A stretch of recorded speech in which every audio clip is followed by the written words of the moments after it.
This video will contain spoilers. Anger management. Mixed ratings. I watched it on Netflix with Bin Man. Adam Sandler, Jack Nicholson, Woody Harrelson, John Turturro, Marissa Tomei, January Jones, Lise Guzman.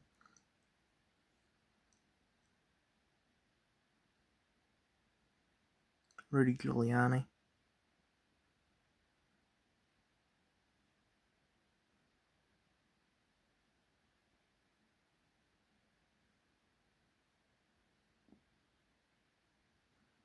I don't think Michelle Rodriguez is in it.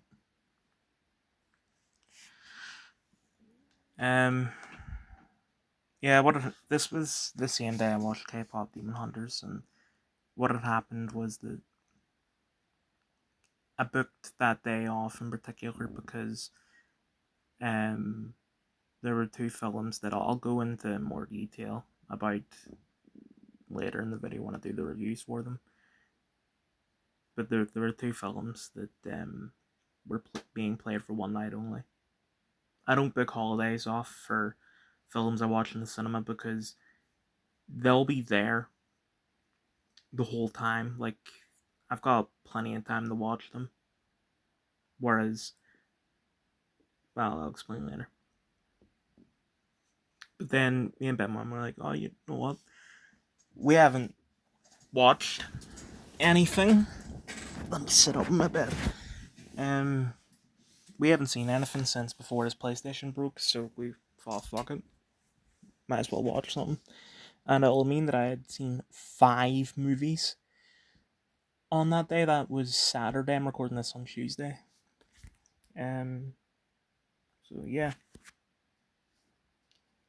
The film's good, but I did have this weird feeling while I was watching it. I don't know how to describe it. Ben Man felt the same thing. I guess the word is fatalist. It just kind of feels like Adam Sandler's fucked. Like, there's nothing he can do to recover from any of this. Even though it's an Adam Sandler movie and a typical one at that, it did kind of feel like it was going to have a sad ending where Jack just completely fucks over Adam's life to the point where really the only thing he would have left is to kill himself. And I didn't think it was going to end that darkly, not with him killing himself, but just with he's got nothing. Like, he's taking his girlfriend, his job, everyone hates him, like, there are false rumors about him, all that. And it's weird. I thought Ben Man spoiled the film for me because I somehow knew that Jack had organized everything.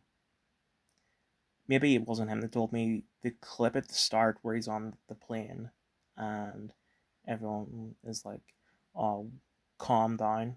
He's like, I am calm. That gets reposted on the Instagram a lot. And it could be one of those posts where I had seen that Jack had planned the whole thing from the start. I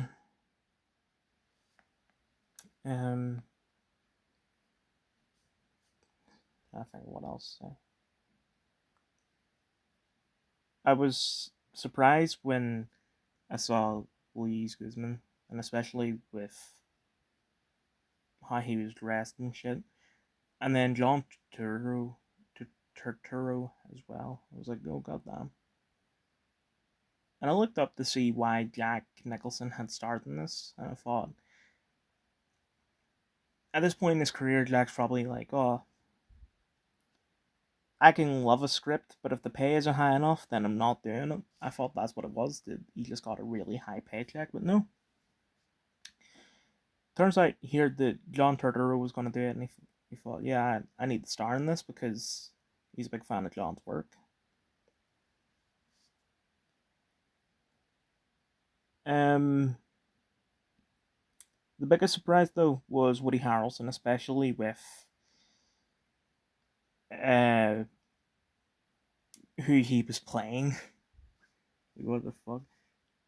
Even though Woody Harrelson, he got a start in comedy, I would argue he's mostly known for comedy. Like when I think Woody Harrelson, I think Zombieland and Now You See Me. But it still was weird seeing him do this because the entire time I was watching his character, I was thinking, this is the same guy that was in True Detective. This is the same guy that was in Natural Born Killers, you know? Oh, I forgot, John C. Reilly is also in the film. He was pretty funny.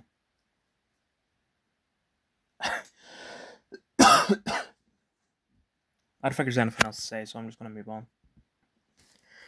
Battleship Potempkin, universally positive ratings. I watched it in Portico. Um, Portico is it's a church, but they also do mostly comedy shows, but they also do other special events. What this was that there's a guy called Ryan Hawthorne. Actually, I have a sheet of paper about this. Let me just give me a second. Aaron Hawthorne's 2025 silent film tour. I'm not going to read all this because this is much longer than the sheet of paper they gave us for Radiohead. Um, but it just goes over uh, who this guy is and what the tour is. And basically, this guy is an organ player, and what he does is he will take silent films and do a live score for them, which apparently that is what they did way back when. Like, I thought the music was added to the film, but no, it turns out that whenever, if you were watching a silent film back in the day, there would have actually been an organ player improvising a score on, like, right then and there. And Aaron said I had to do the same thing, and I thought, well, I liked the Radiohead Nosferatu thing. Maybe I like this, and I get it's not the same because one is Radiohead and the other is an organ. Also, um, because I've seen the Nosferatu remake, I knew what was going on the entire time. Whereas I don't think this film has ever been remade. It's been homaged and referenced a lot, but it's never right been remade as far as I know, because it's just one of those films that you just don't remake. Um, but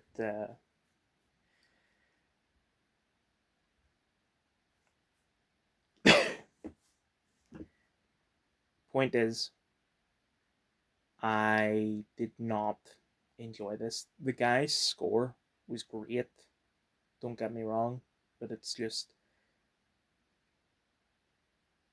I don't know. I find the film boring. I find all these older films boring, and I think what it is that they linger far too long on certain things.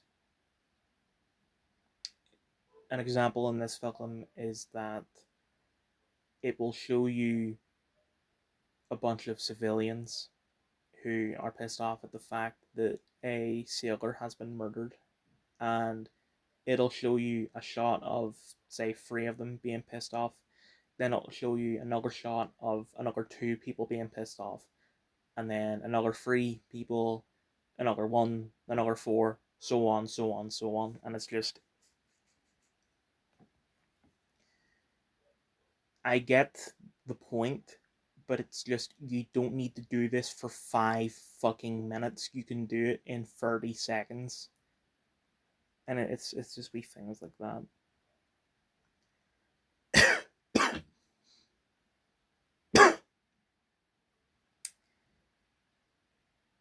There were parts of the film that I enjoyed. Like, I enjoyed the whole.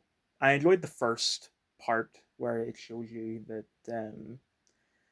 all this started because the captain is a lazy cunt who does not appreciate human life. Because what happened is that there were maggots on the the food that the regular sailors would eat. But obviously, the captain's going to have his own shit. Um, and the sailors are rightly pointing out that we can't eat this. We're going to starve to death because all our food is rotten. And the captain says, "Oh no, I'll be fine. That's not actually maggots. That's I forget what what he said, but it's just before the actual film started, they shown a letter from someone I can't remember who, and it said that revolution is the most justified war to ever exist, and I agree with that. And this film shows why I agree with that because these sailors, they had the choice of starve to death or revolt, and they chose to revolt. But then that's only part one of the film, and I knew that there was this scene on some steps. Like that is the iconic scene from the film. And I always wanted to know like what causes part one to go to part two. But it turns out that's not even part two, that's like part four. Um Now that I've seen the film, it does make sense, I get it. But it's just because it lingers, it's boring. That's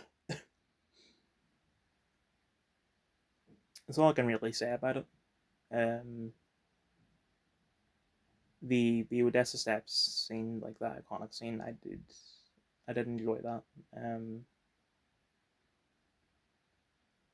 But the rest of the film just it's necessary because you need to get you can't just go from A to C, you need to go A, B, C, for the whole alphabet. But it's just it could be easily improved.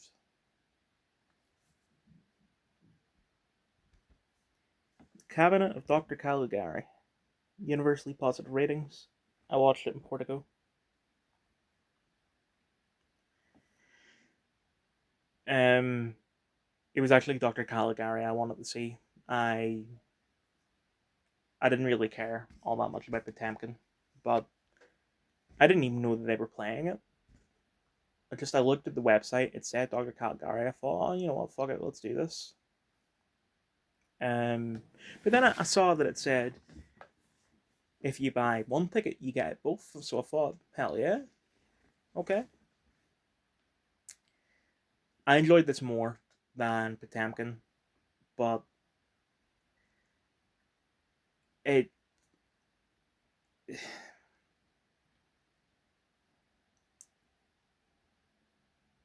I don't even know. Excuse me. Really, what to say because it doesn't. This film doesn't really linger. So I don't actually know what to say. I also did not enjoy the film, but I can't think of why because it didn't linger or anything like that. Um, I'm just gonna have to go over the positives, which I was planning on doing anyway, but I just can't think of what the negatives are. So the sets, really enjoyed those. The colors were great as well. A complaint I do have by the film that I've just remembered. It said that it was a film in 6 acts, and while it was nice to know how many acts there are, because I didn't know how many parts there were to Potemkin, I'd rather it be called parts or chapters than acts because, you know, films have a 3 act structure. They don't have a fucking 6 act structure. So you can have it. Act 1 is chapter 1 and 2, Act 2 is 3 and 4, and Act 3 is 5 and 6. No problem with that. But don't call them acts. They're chapters. There's a difference.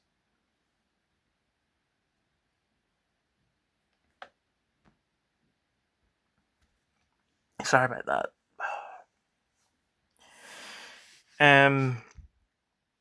Sets are nice, colors are nice. Should have been called chapters instead of acts. I like the twist at the end.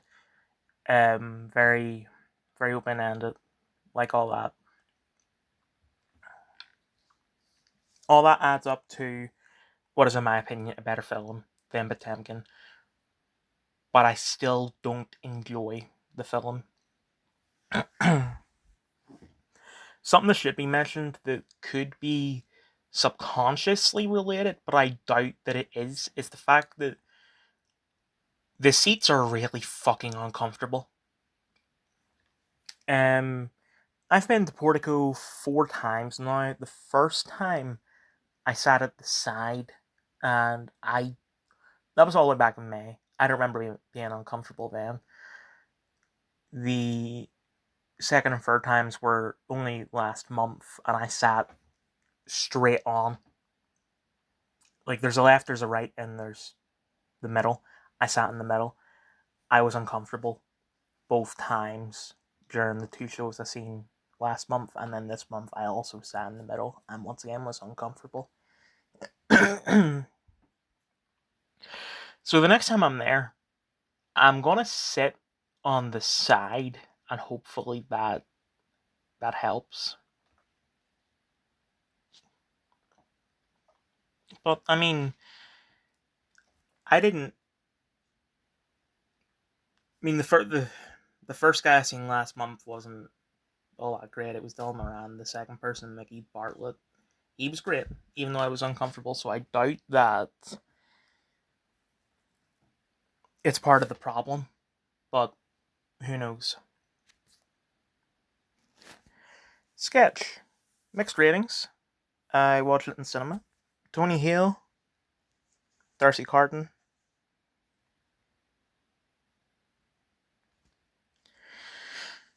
I wasn't expecting much, this being an Angel film. I just feel like if you're gonna make a kids Christian film, something like King of Kings, it's just not gonna work. Like, The Chosen is a fucking amazing show, but it's not something that a kid would watch. So if you're gonna do Jesus, you need to do something to it to make it more kiddie. And I don't think it's possible to do that and make it work. But who knows? This is not Jesus related, but I still was going into it thinking that this is going to be good. I was very, very surprised. It is quite good. I can imagine all the actors, especially the kids, had a lot of fun making it because they just spent the day getting covered in paint and shit like that, and it just seemed really fun. This film is what Death of a Unicorn should have been. I wouldn't say that it's Jurassic Park on drugs, but it's a hell of a lot closer to that than Death of the Unicorn. This film teaches all the right lessons. I thought that maybe they were gonna fuck it by having the mum be brought back, but they didn't, which is good because you need to sort of teach kids that death is final, and there's nothing wrong with that. um, really, I've said all there is to say, so I'm gonna move on. Bugonia, universally positive rating, so I watched it in the cinema. Directed by Yorgos something. I watched it in the cinema.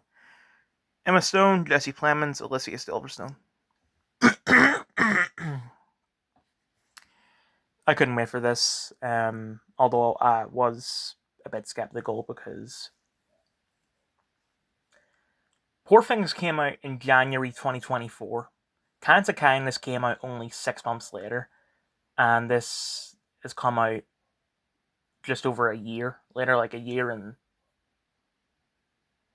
a half, we'll say. Um, excuse me. So it just seems like he's doing too much too soon. So I was a bit concerned that maybe, if you're doing too much too soon, it will affect your work. The quality's gonna go down. But so far, I wouldn't say it has.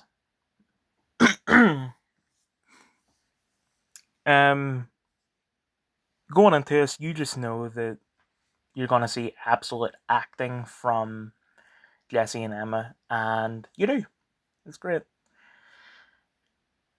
I had a feeling that maybe Emma wasn't going to be an alien because I feel like if this film was made 20 years ago, that would have been the twist that actually, yeah, she is an alien. But I feel like we've moved on, you know? Films have gotten smarter. Like, it used to be that audiences were quite simple. You could trick them very easily. Like, all you need to do is a simple twist. But now that we've gotten smarter, the films themselves have started to get smarter as well because they haven't had a choice. So when it comes to twists, they'll make you they'll do the M Night Shyamalan thing where they'll make you think that there is a twist and then reveal that there isn't. But even that's getting old, so it's sort of like triple reverse psychology or whatever.